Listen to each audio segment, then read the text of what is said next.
why my dad is better than your dad. And this is nearly no particular order. Number 10. Oh no. Some of you in this room know exactly who I am. And the others in the room know I'm one of two people, Samantha or Daniela Bro. Daniela is the daughter who attended Ohio University, lived in Europe for a few months, lived in Memphis, and works for the United Way, the greater Dayton area. So who must I be? The sports addictive, political junkie daughter that's lived in Illinois for nearly 7 years now.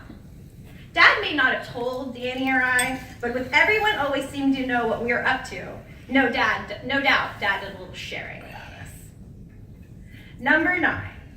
How many in this room have early memories of going with their father to the local Union Hall on Saturday mornings for donuts, juice, and your fill of Reese's Pieces? I think there might be only 2 of us in the room. How many in this room got to play on Sue Freiberger's typewriter every time they came to the hall? 2 people. Of course, I didn't realize it at the time, but we were the 4th generation of Brills to step into Local 162. No wonder everyone was so excited when Sam and Danny came for a visit. Number 8. I know TL might disagree with this, but Dad is terrible at saying no, unless it comes to money. Yeah, we all agree on that. Dad assumed the role of business manager in 2002 and mentioned something about traveling less to be with my sister and I more, except Dad can never say no to anyone asking him to take on more responsibilities. He amassed duties such as additional roles for the UA, for the state of Ohio, and nationally, the Ohio Democratic Party, and more association duties than anyone else I know. And I know he hasn't given it all up quite yet. Number 7. This will be the 17th season for Dad and I on our Indianapolis Colts season tickets. That fact alone would make any dad great, but of course my dad always goes a step further.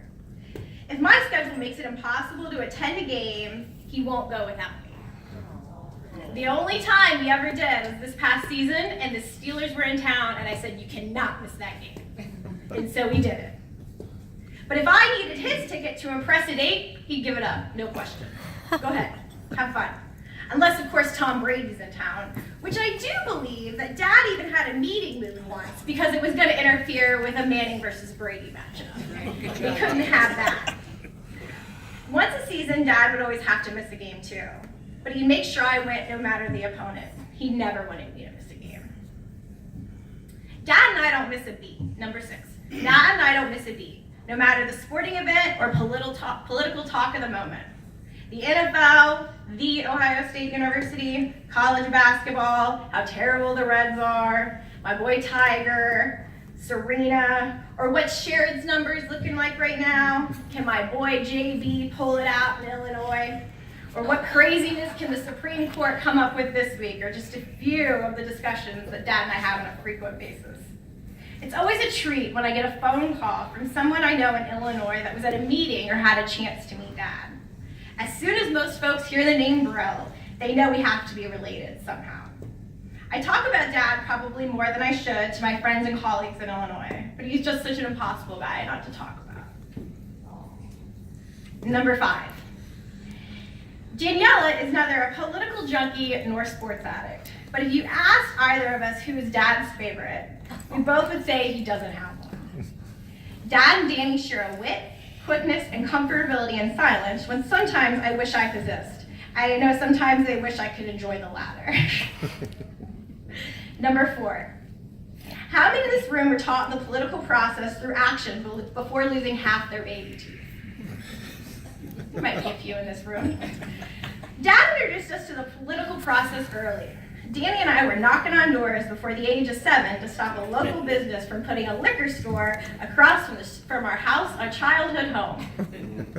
When Dad took me to listen to Bill Clinton speak when I was in the 2nd grade, I understood what party I was going to vote for and fight to protect for the rest of my life. Number 3. Dad has known Honorable Mayor Nan Whaley since she was a 21-year-old volunteer for the Montgomery County Democratic Party. Dad isn't a name dropper, but one couldn't be prouder. No one could be prouder and an inspiration to his 2 daughters than Mayor Whaley. Number 2. My mom and dad raised two well-educated, unrelenting, determined young women that will not stand for any injustices or inequalities just because we're women. Danny and I are always fighting for the little guy, just like Dad. The only profession Dad told us, that would be impossible to reach was to play in the NFL.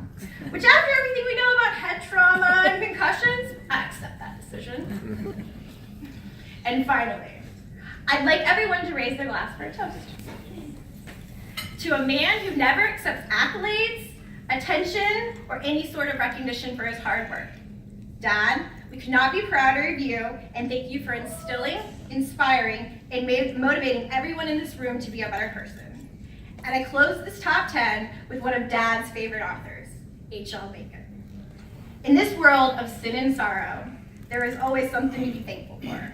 As for me, I rejoice that I'm not a Republican.